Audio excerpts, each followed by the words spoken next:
Hello everyone. So today we will see the modeling of broadband fading channels. Okay. So how are we going to do this modeling of broadband fading channels? So basically there are two types of strategies. So one is a statistical modeling, another one is empirical. Statistical modeling is the one where there is an explanation for each and every word, each and every term that is there in the expression. Whereas this empirical models, whatever they have said, right, there will be some constant, there will be an equation, there will be some numbers, but there is no real reason why that number has come or how this equation has been derived actually. But then these kind of models, they work, okay, they kind of work because they are based on more of an experience, I would say, right, more of an observation. The expressions that have been concluded based on observations rather than mathematical derivations. Okay, so how are we going to do this thing, by the way? So here we are talking about fading models, right?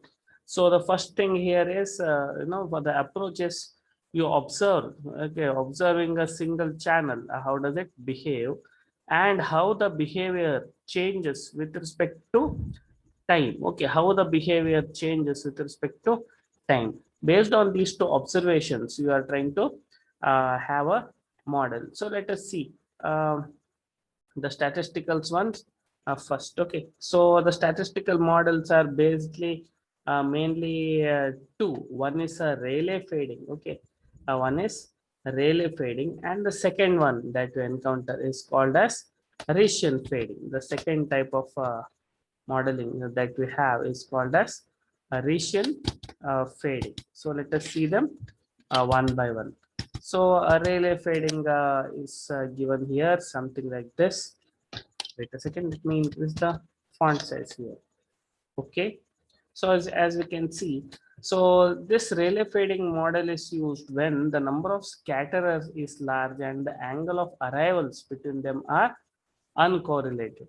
So in such a case, what they say is large number of scatterers. That means from the transmitter to receiver, there are lot many number of paths through which lot many number of uh, you know uh, data are coming, separated as in phase and quadrature components. But when we take them together as a power, then the combination of in phase and quadrature component are going to give us a distribution which is a Rayleigh distribution. Okay, which is Rayleigh distribution, and the sum of their squares is going to be exponential distribution. So this particular distribution here, you might know, right? Whenever we talk about distribution, the distribution that comes to our mind is this Gaussian distribution and all, right? So this is a Rayleigh distribution. It looks something like, usually it won't be symmetrical. This distribution won't be symmetrical, something like this. Okay. So the distribution is given by this particular expression here. Okay, by this particular expression here, which is PR is the average received power. Okay, so then the received power is having, see, there are two things. Okay, the envelope amplitudes are going to be having this particular distribution, whereas their power is going to have this particular distribution, which is exponential in nature. Okay, so this is Rayleigh distribution.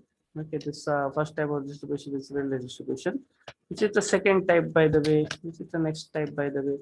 The second one is called as Rayleigh distribution. So what is the difference between when to consider a Rayleigh model and when to consider a Rayleigh model? So when they say between the transmit antenna and the receiver antenna, earlier we assumed that there are going to be several paths and several scatters, but then usually it is the case in most of the cases there will be one dominant line of sight path. Okay, so whenever there is one dominant between transmitter and receiver, there can be several paths. Okay, there can be several paths through several scatterings, but if at all there is one dominant line of sight path, then which will be usually having, the minimum time interval, okay, between the transmission and reception, and also it's going to have much more power. In such case, the most of the assumptions we made earlier are going to change, and the distribution that we take into consideration is called as Rician distribution. Of course, it comes with one more formula. We will not get much into this. We'll remember the formula, and I do not expect you people to just remember the expression. We want marks also, but then whenever we are doing something serious, trying to simulate something, then we should be very careful in what time to use a Rayleigh distribution, where to use a Rician model. Okay, so here is a expression for the Rician distribution. As I said, there are so many terms in the expression, but then remember, Rician is to use when there is a dominant line of sight path, okay, between the transmitter and receiver. Okay, so both this Rayleigh and Rician distribution are actually derivations from a generalized distribution called as a Nakagami fading. So this fading statistical model we discussed, the Rayleigh or the Rician fading, are actually derived from this particular thing called as Nakagami fading model. And this particular expression, as author says, if at all the m value here is considered taken as this, then it gives an approximate Rician distribution, and if this m value is 1, it gives a Rayleigh distribution. Okay, so usually whenever we say, if at all we are trying to simulate something for some project work, and usually AWGN is not used, the preferred one is Rayleigh, and sometimes for special cases we'll use Rician distribution. Okay. So then what next? Yes, so there is this topic, statistical correlation of received signal. Oh, I will not go into this. Okay, frequency correlation. There is one interesting term here. No, we are not interested. Okay, so this is a frequency spectrum. As I said, no, let us not get into much confusions so much early. Okay, so now let us talk about empirical channel models. So the three models that we discussed earlier, they were statistical models, right? Rayleigh, Rician, and Nakagami. Then there are empirical models. So what sort of empirical models do we have here, by the way? Let us see what sort of models do we have. Uh, there is a empirical model for LTE. Okay, especially which one LTE users. See, the model that is used in 3G and the model that is going to be used for 5G and the model that is used in LTE are going to be completely different. As I am keep repeating once again, these are standards. So these models only have to be used. And currently the model that we are talking about is the model for the path loss. This is not the model for the multipath fading. Okay, so what sort of models are we talking about here? So whenever there are these kind of models are made, they are done by taking into consideration the environment, whether we are talking about suburban or whether we are talking about urban or urban micro or urban macro. So suburban, in the sense, there will be very less number of buildings far away, right, from each other. Whereas whenever you are talking about an urban environment, number of buildings and all, number of scatters are going to be much more. So at that time, not only path loss but also shadowing comes into picture. Okay, shadowing comes into picture. Another thing that changes is the base station to base station distance is larger than 3 kilometers for a macro cell and less than 1 kilometer for urban micro cells. Okay, all these things comes into a picture. So the path loss models. Okay, which all path loss models do we have here? So one is this Coast Hata model. It seems we'll remember the name anyway. Okay, so you can see here there is a model given, and which are the terms that are there here in the model. So something called as HB, is the base station antenna height. FC is the carrier frequency. D is the distance between base station and the mobile station. Cool. Okay, so these are the parameters. Then there is some term, as I told you. So these are things. It's an empirical model. We will not question. We'll simply follow. But one thing, this particular model here is suitable for this particular frequency range only, from 1500 to 2000 megahertz. It's meant for macro cell environments. Okay, for the other frequency range, for example, say if at all we're talking about this particular range, say less than 1500, say 700 megahertz, there is something called as different model, the Hatta model for urban areas, you can see. Okay, so this particular model is for different set of frequencies. This particular model is for different set of frequency, and the Hatta model for suburban and open areas. Okay, for suburban and open areas, again we have a different path loss model. So there are different models. So important thing which we want to learn here is these different models are depending on the area, okay, where they are, whether it's urban or suburban or macro cells, and also it depends on the operating frequency and even the heights, right, and the distance between the base stations. Okay, so that was the path loss model that we considered here. Okay, so then what about the next model we are talking about is for multipath. Okay, the next type of models that we are talking about is for multipath environment. So what are you going to consider here in multipath environment? Let us see. So this is somewhat interesting.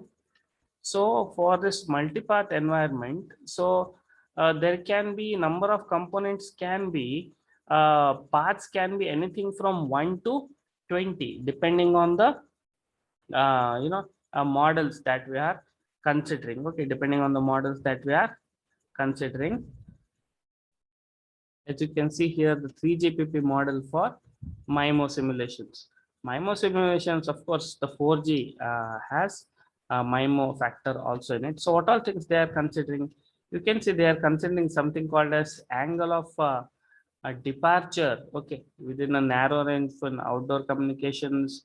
Then there is angle of arrival assumed to be uniformly distributed. There are so many assumptions made. You can see there is a base station array. You can see now, since we are talking about MIMO, that is why the term array is coming. Okay, array means several transmit antenna and here several receive antenna at the mobile stations. Okay, it's the same model. Okay, so in this particular model, it is there for MIMO also for one transmit antenna, two receive antenna, two transmit antenna, two receive. So all options are going to be there. Let us see this particular figure and try to make some sense out of it. Okay, anything that you can understand. Okay, so based on the location of the transmit antenna, the base station, and then there is the mobile, the user, the mobile station, depending on the direction of travel, of course, depending on the direction of the travel, the distance, then the angle, right, between the uh, base station array broadside. What, there are so many terms. Then the what they use is several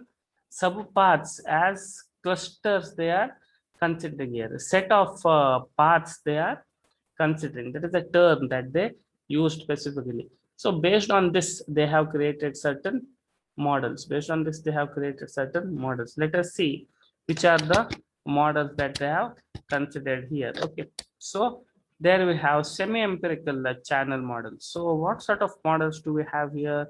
So to be specific, there are four models. There is something called as pedestrian A model, pedestrian B, vehicular A, and vehicular B models. What does it mean, by the way? Suited for low mobility pedestrian mobile users and high mobility vehicular users. That means the kind of fading that you are supposed to model, and accordingly what sort of actions to take. So if at all you are walking slowly, if at all you are walking slowly, talking to somebody, then the kind of fading model they use is going to be different. Okay, so what do they say here? For example, pedestrian A is a flat fading model. Okay, flat fading model means this is not frequency selective. Okay, according to a single relay fading component, assuming a speed of 3 kilometers per hour. Whereas for pedestrian B, they are expecting that there are four paths. You can see for a pedestrian A model, there is only single path between the transmit antenna and receive antenna. Okay, there is only single path they are considering. Whereas for pedestrian B model, they are considering four paths. They are considering four paths. Okay, paths usually come with two things. Okay, whenever we say path, they come with two things. How much is the power? That means if at all I send an impulse here, this is my data that I'm going to send. Say I send not a square pulse, let us say I send an impulse. It's all impulse response actually, right? Then at what time does it reach here and how many replica do they reach and at what distance, at the what time intervals. So you can see there are two things here. There is something called as path delays. That means say first of them reaches without zero itself. This is normalized. Okay, zero means normalized. Then at a time instant of 0.11 after a delay of 0.11, then another replica after 0.19, then another replica after 0.41. So for pedestrian A model, as the pedestrian B model, as they say, they are considering four paths. They are considering four paths. Then second thing is how much is the power? Okay, how much is the power in individual paths? So they say that the power is actually, if this is say 1, then this is 0.10. How much is this? 0.1071, 0.0120, 0.0052. It doesn't mean that remaining paths are there, but their power compared to the normalized power is almost negligible. Okay, so you can see for a simple pedestrian only, they are considering two models. In the second model, they have taken into consideration, different paths. That means it is the pedestrian, but he may be walking in a city where due to the nearby buildings and all, the data is scattering. Okay. So they may have to go for that particular model. Then the next model is for vehicular model. So what's the deal? So whenever the person is going on a vehicle, then there is going to be a relative movement between the transmitter and the receiver. Because of that, there's going to be Doppler spread, right? The frequencies are going to change and the entire analysis is going to be different. So as I said, there are two types of models here. So the first model, let me, yes, yeah. So the for vehicular A model, the speed is considered to be at 30 kilometers per hour, whereas for the vehicular B model also it's 30 kilometers per hour. But for vehicular A model, 4 multipaths are considered. Okay, whereas for vehicular B model, 6 multipaths are considered. Okay, 6 multipaths are considered. That means here you can see the for 4 multipaths, that means the distance between the first data to be received and then afterward the last delayed replica is only 0.41, whereas here you can see 6 path, the delay is as much as 3.7 microseconds, of course, but then it all is taken into consideration. And even the power profile you can see, so it has diminished here quickly, but here you can see the paths, even till the fifth path, you can see there is a substantial amount of power and then there is a sudden decrement in the power. Okay, so these are the models, because depending on the conditions, as and when the a call quality deteriorates, so the different models will be assumed, and based on that, all the parameters, the kind of coding, the kind of modulation you need to use, everything suddenly changes. Okay. So these are the models that they are using. Okay, as you can see, there is something called as extended pedestrian modes also. Okay, there are something called as extended models. So when do they use it? For increased multipath resolution itself. Remember the terms. Okay, so these models are usually differ from each other based on the relative, the power delay profile and the time instant after how much delay are we going to get the particular replica. Okay. So that's about the models, are different multipath models. So what did we do here, by the way? We studied the multipath modeling, multipath fading. There was statistical one, that is Rayleigh, Rishan and Nakagami. And then there were empirical models. So there were empirical models for path loss also, which we saw. And then there were empirical models for multipath space fading in specific. Fine, there is fading. How are we going to tackle this? We will learn it under the topic mitigation of narrowband fading. So what is this narrowband fading means? So narrowband fading is this when things go bad within a particular frequency band. Okay, let us see. So what approaches are we going to use here to tackle it? First, let us understand the problem here. Okay, see here, what's going to happen. Even in simple simulations, you can run these things in MATLAB. If at all there is, you in MATLAB you can simply simulate, assume some 10,000 bytes of 2 lakh bytes of data at the transmitter. Simply assume a AWN channel and send it. You remember we did this exercise last semester when we had that lab, the communication lab. Remember where we had considered which one? QPSK, right? Between transmitter and receiver, and we got this particular curves. Of course, last time we could not do it in detail, but then for those curves, so what is this figure, by the way?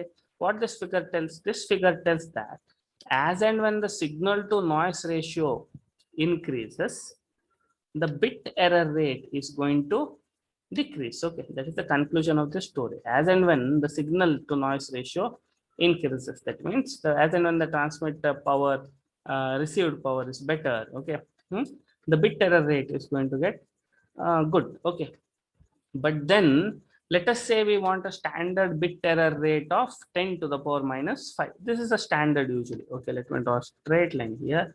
This is a standard usually. Okay, if at all there is no fading at all, then say at a if at all I want to achieve a bit error rate of 10 to the power minus 5, that means for every 10 to the power 5 bits sent, 1 lakh bits sent, right? 1 lakh, 1 million, I guess, right? Bits sent, 1 bit is going to be in error. If that is the case, then it is going to be how do I convince you with this? Wait a second. There are 1, 2, 3 modulation schemes. They are assuming there is 4 com, there is 16 com, and there is 64 com. We remember what is 4 com, by the way? 4 com in this particular limited space, you are having 4 constellation points equally spaced. Okay, so the better scheme is one where the distance between these constellation points are more. So with 4 com you can send at a time 2 bits. Okay, at a time 2 bits, 0 0 0 1 1 0 1 1. What you can do is you can even do better. If at all the signal to noise ratio is better, why settle for 2 bits? What you can do is we can all as well send 4 bits. So with 4 bits, what happens is we get 16 combinations. With 4 bits that you send now, we get 16 combination. That will be your 16 com. That will be your 16 com. So when you do that, the distance between the bits are also going to, the distance between the constellation points is also going to be small, right? And because of that, there is a more probability of error. 64 com is when you send how many? 6 bits, I guess, right? When you send 6 bits at a time, where the points will be even more closer to each other. So usually what happens is whenever there is a enough signal to noise ratio, say something like, let me draw this line once again here. Whenever the signal to noise ratio is good in the channel, okay, we are helpless here. Okay, we are helpless. The signal to noise ratio is not in a control. Okay, because you have limited battery, you do not have any control over the base station. Okay, as and when the signal to noise ratio is good, then what you can do is one can always go for 64 com. Okay, to get a bit error rate of 10 to the power minus 5. Okay, whereas when the signal to noise ratio is less, then they have to reduce the bit data transmission speed to something like 16 com. And if at all they want to have the same speed, then again they further have to go for 4 com. The conclusion of the story, by the way, in this particular segment is, if at all the SNR is good, then for the same bit error rate, you can send more number of bits. Whereas as and when SNR deteriorates, to maintain the same bit error rate, you may have to reduce the transmission speed. Now let us try to analyze how things are going to behave when the fading is multipath fading, when it's not only AWGN, but there is relay fading, which is a type of multipath fading. Remember, if multipath is a situation where there's already AWGN in the channel, and above that you have this relay fading, which is not additive in nature. See, AWGN is additive white Gaussian noise. Relay is somewhat, I would say, it's equivalent to multiplying every value with some random constants. Then what's going to happen is, say to achieve the same bit error rate of 10 to the power minus 5 with 4 com, 4 com is the minimum speed. you may have to have an SNR of 45. You see, this is in dB. Okay, this in dB. That means to migrate from 10 to 45, you may have to travel 15 to 25, 25 to the another 30 dB. That's a large number, right? That's a lot of power. So that is what fading is going to do. It's going to, quickly increase the amount of power that is needed to retain the communication. So this is not going to work. This much amount of power. Usually this is a standard 25 dB to 30 dB is maximum SNR. Above that, this only happens in the textbooks. So how do we handle this? So this is a problem with fading. This is the problem with fading. So how are we going to tackle it? So the terms, by the way, that they are used is, author says that it is always good to use the term not bit error rate, but packet error rate. The reason is telling is at higher levels, usually you do not consider them bits, but rather you consider the frames, right? Rather you consider the frames, the symbols, right? The symbols which contains a set of 1000 bits, 80 bits, 100 bits, and so and so. And what is your usual method, by the way? You studied it in your computer networks, right? If at all there is bit error, you ask for retransmission, right? CRC, automatic repeat request, and so and so. You might have heard those terms. That is why, even though if at all you are saying 10,000 bits, if at all you are there is a 1 bit in error, 2 bit in error, it all looks fine. But then the case is in an entire packet, even if 1 bit is in error, you are asking for retransmission. So the term they use, the better term he says is a packet error rate rather than bit error rate. Comes with a formula, and L is the length of the packet. Fine. So now we understood that fading is bad, multipath fading worst. Okay. So it increases the amount of battery power needed to retain a required bit error rate or packet error rate. So how do we overcome fading? How do we overcome fading? There are methods. Let us see. First idea is to go for spatial diversity. What is the spatial diversity, by the way? This is what spatial diversity means. Say kind of MIMO, where you have one transmit antenna. Say I have one transmit antenna and I will have two receive antenna. I will have two receive antenna. On one of the receive antennas, say sometimes what your say your mobile is having two receive antennas at a distance which is more than the coherence distance. That's what we are talking about, right? So that they are receiving, even though they are on the same mobile, both the antennas, they are receiving different replica of the same signal. Okay. When that happens, what happens? So say whenever there is maybe the idea is both are receiving a replica which is uncorrelated with each other. That means when a first one signal that you are receiving is goes bad, the second one may be good. Okay. Second one may be good. And in that particular case, even though the first one is bad, sometimes the second one is good. When the second one is bad, the first one may be good. So what you have to do in such a case is, so here a nice figure is given. So let us see. So here what we'll say is, say if at all you have two antennas. So in one of the cases, say here in this particular case, the first antenna is giving you better performance. In some of the cases, this particular second antenna is giving you better. So in these two cases, what we can do is we can think clever. We can go for something called as a selection diversity, where you choose both the antennas. You choose as and when the performance from the first antenna is good, you choose the signal from the first antenna. As and when the performance of the second antenna, signal from the second antenna is good, you choose the signal from the second antenna only. Otherwise, what you can do is you can go for selection diversity, or you can combine both.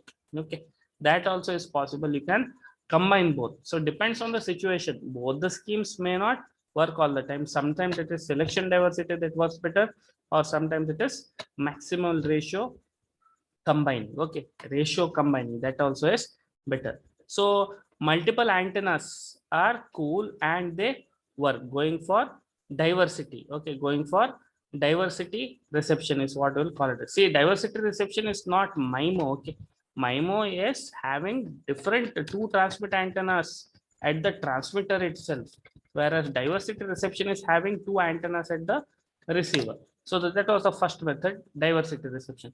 Second method is going for coding and interleaving. Coding means what? So in ITC, you study two types of codes, right? So in first half, you studied those variable length codes, which are those Shannon code, Shannon Fano, and Huffman codes. Those codes were trying to reduce the bandwidth, right, by sending maximum number of maximum information with minimum number of bits. Then module 3, module 4, and module 5, right? Module 4 and module 5 was what was the topic? Error control codes. What do this error control codes do? So error control codes, which code did you study? Two codes you studied, right? You studied block codes and you studied convolution code. So what is that block code? Hamming code, right? You remember Hamming code? Hamming code, the rule was that if at all you are sending 4 bits, along with 4 bits, you send some 3 redundant bits, right? For every 4 bit, that was a 7-4 Hamming code. For every 4 bits of data, you put 3 redundancy bits. And then after this particular code, it had this particular D minimum, right? Free distance, Hamming distance of 2. That means this code can detect 2 bits in error out of every 7. Okay, 7 means what? Not the original data. Okay, 4 information, 3 redundancy, and it could correct out of 7 bits. If at all there is 1 bit that goes in error, it could correct. Okay, are you thinking what's the big deal of correcting just 1 bit in error? What about 2 bits in error? It can't even, it can only detect, but it cannot correct. 1 bit in error out of 7 bits. Is it a big deal? Yes, it is a big deal. We are talking about migrating from a bit error rate of 10 to the power minus 4. That is 1 bit error in 10,000 bits to 1 bit error in 1 lakh bits. So even if you can correct 1 bit in error out of a frame of 7 bits, 10 bits, or 100 bits, or 1000, it's still cool. Okay. So which kind of codes? Usually block codes are not used. The codes that are used are called as convolution code, right? You had in ITC, you had those things, right? There were block codes also, then there were convolution codes. So what is those convolution codes, by the way? You remember the thing, rate half convolution code, rate 1/3 convolution code, rate 2/3 convolution code. What does it mean, by the way? What does it mean? This means that rate half convolution code means for every 1 bit of actual data, you are adding 1 bit of redundancy, parity bits. Rate 1/3 means for every 1 bit of actual data, you are adding 2 bits of redundancy. So more the redundant bits. So this code is much better. This code is much robust. It can correct more number of bits. But then what going to happen? So out of 300 bits that you are sent, only 100 bits are data.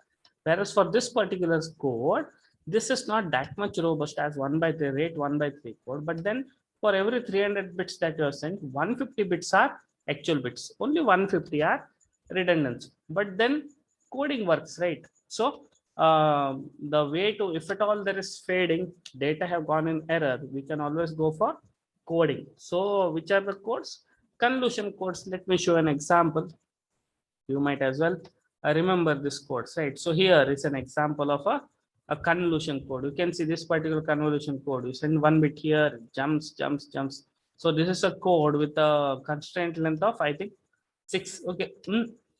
sorry 7 here. Okay, now from here to here it has to make 1 2 3 4 5 6 jumps from the initial one. So 7. Now when you get the actual data, just an example. Okay, this is just a example.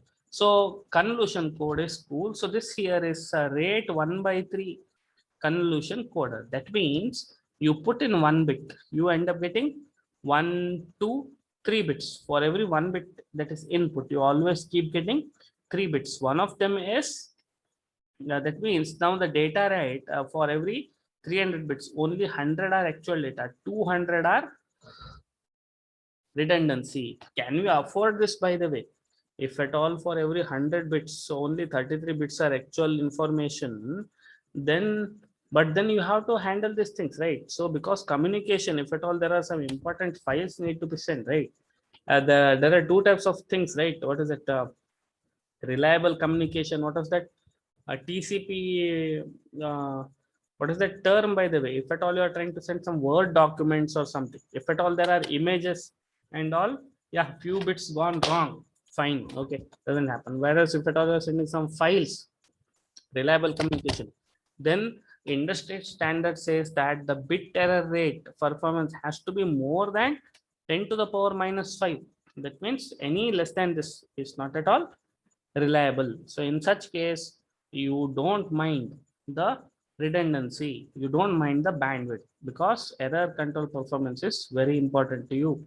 There is fading in the channel, so you don't mind this thing, by the way. So the second method of using tackling the fading and errors due to fading is coding. Okay, so usually it is not the convolution code that is used. Actually, there is this also a second variant, something it's looks something like a convolution code, but this code is called as turbo encoder. This is a turbo code. Okay, so in 4G, in 3G they use this particular thing, turbo code. In 4G, in 5G also they are using something similar there. It is called as an LDPC code. Okay, somebody be curious and try to go through LDPC codes in Wikipedia. It's not now after your degree maybe. Okay, but then remember 4G uses turbo encoder, 5G uses LDPC, and also there is something called as a polar codes. Okay, these are the new error control codes that are coming, but they are unfortunately not in your textbook. Maybe your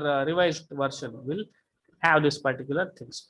So what is the topic, by the way? We forgot this particular thing, right? Wait a second. In the topic they said, see the term here, coding and interleaving. What is this coding and interleaving? So there is a chance sometimes you send a set of data, and then what happens is the bits go in wrong in bursts. Okay, that means at a time some 20 bits will go in error and everything will look at, then suddenly some 1,000 bits going into error. That time it's always a good idea to interleave the data, to interleave the data. That means what is meant by interleaving? Say there is 1111100. So if at all I have this particular long string of continuous ones, then this looks like a DC, and this cannot travel longer distance. So then if at all I shuffle this, I put this here and put this here and I put this here. Okay, I know the way I have shuffled. This particular thing is called as interleaving. So you go for a convolution code only, the data once, then afterwards you interleave the data. That means systematically reorganize and do the whole coding once again. Then you get the output. So you can see here lot of effort. Okay, you can see lot of effort. So for every 1 bit that is sent, you are getting from the first coder, you are getting 1 and 2 bits here. Okay, so the first bit you can see is the input itself. Let us see this carefully. The first bit that you are getting is the input itself. The second bit, whatever getting, is from the first convolution coder. Then afterwards, what you do is, whatever the input data is, then you rearrange. As I told you, since the errors occur in burst, or you don't know whether the error bit, right? As I told you, there can be certain bits in error which may or may not be found, because as I told you in Hamming code, 1 bit error can be corrected, 2 bit errors can be detected, 3 bit errors no. In such case, if at all you rearrange the whole bit sequence in a known manner, then once again you go for a convolution coding, then maybe those bits which went unrecognized in the first iteration might be there in the second iteration, right? So that is the concept of turbo coder, which uses convolution coding along with interleaving. Okay, so this is the kind of coding that is used in LTE, that is 4G. So this is one more option. It is called as coding and interleaving. Then there are certain things called as, there is a term called as systematic coder and non-systematic. This is the figure which I showed you earlier. This figure you can see is called as a systematic coder, because the first bit whatever you're sending all is nothing but the input always. Then there are 2 redundant bits. Okay, that is nothing but systematic. Then there is some word called as a punctured codes. There is some word called as punctured code. What is this punctured code? As I said, if at all there is a code called rate 1/3 convolution code, rate 1/3 convolution code, or rate 1/3 turbo codes. That means for every 300 bits that you are sending, only 100 bits are the actual data, 200 bits are redundancy. But they have a phenomenal error correcting capacity. When we know such a thing, then what we can do is, out of these 300 bits, let me choose to skip some of the bits in between. I would say every 4th bit that I'm sending, every 4th or every bit I will simply cut. I will not send at all. I will send a don't care. I will send a random 1 or a random 0. I won't send that particular data. At the receiver, I'll simply fill it with some random data. What that does, by the way, it allows me to send more data, but I am relying now on the turbo encoder, which is more powerful than convolution coder. Since I have invested in turbo coder, I get to puncture. This is what puncturing means. You drop some of the bits, so that you will be able to send at a higher data rate. Okay, that is the idea behind punctured code. Okay, too much for us, I think. Now that much is sufficient here. Coding, remember. Okay, what is the next approach? The next approach is hybrid ARQ, the third approach that is used in LTE. Remember, the topic that we are discussing is how the narrowband fading is tackled. So the first approach was going for diversity reception, 2 antennas at the receiver. Second option was going for a better error control code. That means not the normal convolution coder, but go for turbo coder with interleaving. That was the second thing. Third approach is hybrid ARQ. Do we remember what is this ARQ method? ARQ we studied in computer networks, right? In Mac layer, there is this framing. There is something called as CRC, right? CRC. So what is that CRC thing? CRC would let you know there is this, what is it, polynomial. If at all there is 1 bit error in the entire packet, it will know. So can CRC correct the error?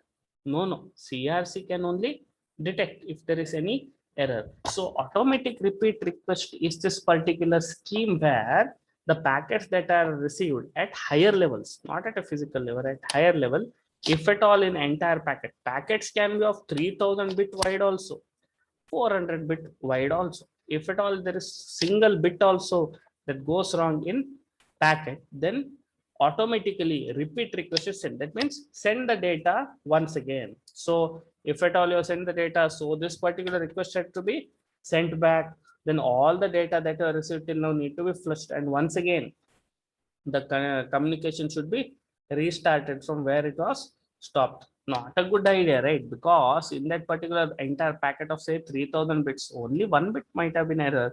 Then why discard everything? So it is an idea where you combine ARQ and FEC. If at all there are 3000 bits, say 1 bit has gone in error, you have this very powerful turbo coder or convolution coder, which for every 7 bit, even 1 bit in error, it can detect and correct also. Then what do you do is simply try to correct the error. Your CRC will let you know at higher level if at all the bit is in error or not. If there is 1 bit error, automatically it will be corrected by error control code. Otherwise, only ask for retransmission, that is repeat request. So this particular approach of combining error correction code and ARQ is called as hybrid ARQ.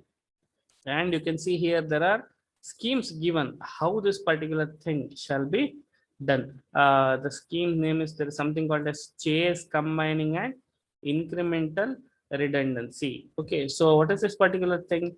Type 1H ARQ, hybrid ARQ. During retransmission, transmitter send a copy of encoding that is identical to first transmission, and receiver soft combines received bit with the previous transmission. Okay, so what do they say, by the way? You remember in the turbo codes there was this interleaving thing. Okay, there was interleaving thing, and once again we said was just to redundancy, just to avoid redundancy and increase the speed, they will go for puncturing. So in this one of the code, in one of the schemes here, it is simply asking for a retransmission. In the second scheme, what they do is they ask for retransmission with a different set of puncturing. That means earlier, as I said, I will for all the data, every 4th bit I will simply decide to drop and fill it with some redundancy. Here what I will do is, when I'm asking for doing the retransmission, because I know in the first scheme the bit has gone in error, I will rather choose a different puncturing mode. That means skip, I would rather, instead of 4th bit, I would maybe skip the 3rd bit. Okay, with that particular thing, that particular bit which had earlier gone unrecognized may be recognized as an error, and things may work. Okay, so this was the third approach of tackling fading. It was what was the scheme?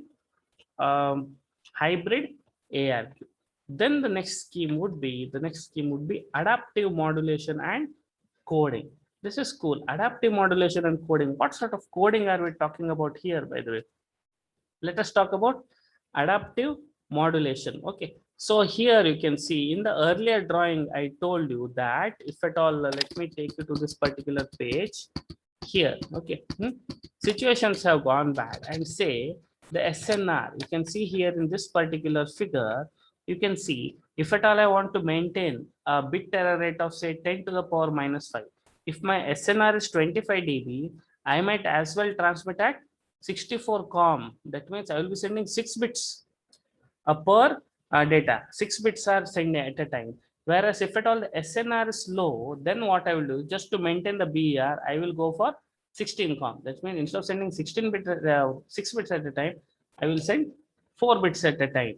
Otherwise, I might as well send only 2 bits at a time, which is 4 com. So what will do, but the communication still happens. Say there is a voice call that is happening over a 4G phone, and if at all SNR is good, if at all you're getting a very nice network, the voice continues. If at all network is poor, voice quality deteriorates, right? It is like a streaming video on YouTube. If at all network is good, you will be streaming at 480p or 720p. If at all network goes bad, then what happens is suddenly the data quality is getting poor, because but the communication doesn't call this video doesn't stop, but it continues.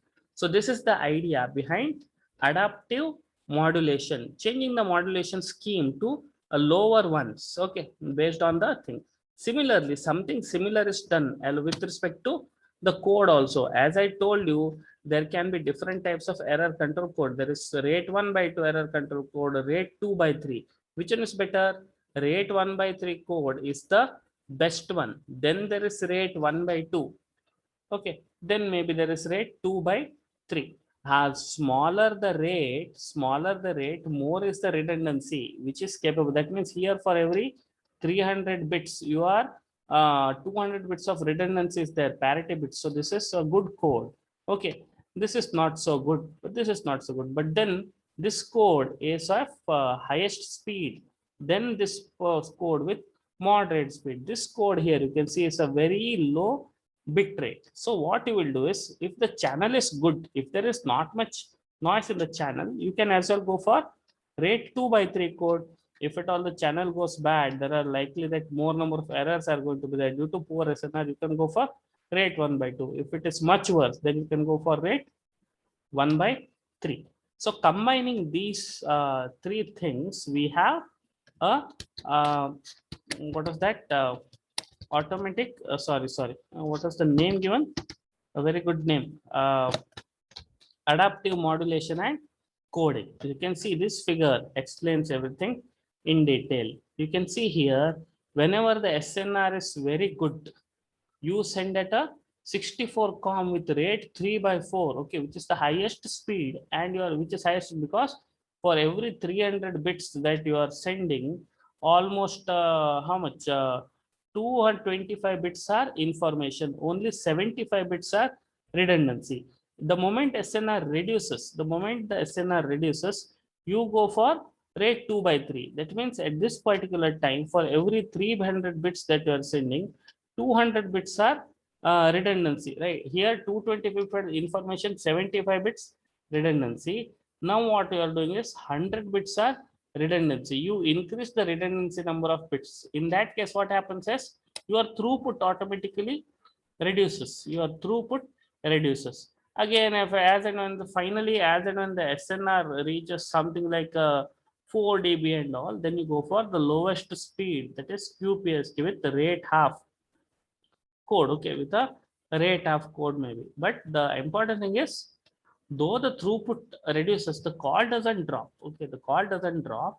And as and when the situation improves, right? Say you are walking in our college in the corridor where the network is, you are in the outside in the entrance where network is good. As and when you start coming to our department corridor, network goes poor. You are talking to somebody or you are trying to stream a video. the quality goes poor. Then again you go upstairs, then again come to the, that entrance once again, then automatically the quality keeps on getting better, but there is no drop, the video won't stop. Okay, that is the idea behind adaptive modulation and coding. See, earlier when there was 3G, probably you had to do it manually. In YouTube, you had to go for 480p, then you have to go for 360p, then you have to go for 240p and all automatically. But now what happens is it's all done automatically. Okay, so that was that. So yeah, there is something called as, again, there is something called as power control also. Okay, so let us see this particular title once again. I think I missed something here. See, what is the term? Adaptive modulation and coding. So here is a figure of adaptive modulation and coding. So there is a controller which will decide which error controls coding can do. Should I go for rate 1/2, rate 1/3, or I should go for rate 3/4? Then it also decides which constellation to choose. Should I go for 64 com or should I go for 4 com? Then there is something called as a power control. Okay, what does this power control do? So this particular power control thing decides where the channel conditions are good and where the channel conditions are bad. Okay, in some of the places maybe the channel as available SNR may be good. Okay, so if there is this particular tower in between, in some of the places in on this particular corner, maybe there may be users which are getting very nice signal to noise ratio, and there is this particular corner where users may not be getting nice signal to ratio, less signal to noise ratio. So in such a case, if at all the transmit power is more, just because here there are these people are not getting nice signal to noise ratio, if at all the tower increases the transmit power, then what happens is signal to interference ratio goes down, right? Because the tower increased transmission power, right? Which affects everybody. Okay, which affects everybody, especially for these people who are already suffering from less SNR. So that is why there needs to be some balancing act to decide, how much transmit power to use. Okay, so this is discussed in detail. Okay, this is discussed in detail in chapters to come. So these were the four these were the four possible schemes: adaptive modulation and coding, diversity reception, then there was hybrid ARQ along with error control coding. Okay. So can we have all of them together? No, you cannot combine all of these schemes because every scheme comes with its own disadvantages, and when you keep on combining each of these schemes, then the disadvantages also combine and will not simply give you the will not simply keep on giving you the gain. Okay, so in the next class we will discuss how to mitigate the broadband fading. So what was the topic that we discussed earlier? How to mitigate narrowband fading. So how do we mitigate broadband fading? Broadband fading is mitigated by converting the broadband channel, right, where things can go bad in a particular segment, into a narrowband channel. Okay, into narrowband channel or a set of narrowband channels. How this is done, by the way, let us discuss in the next class.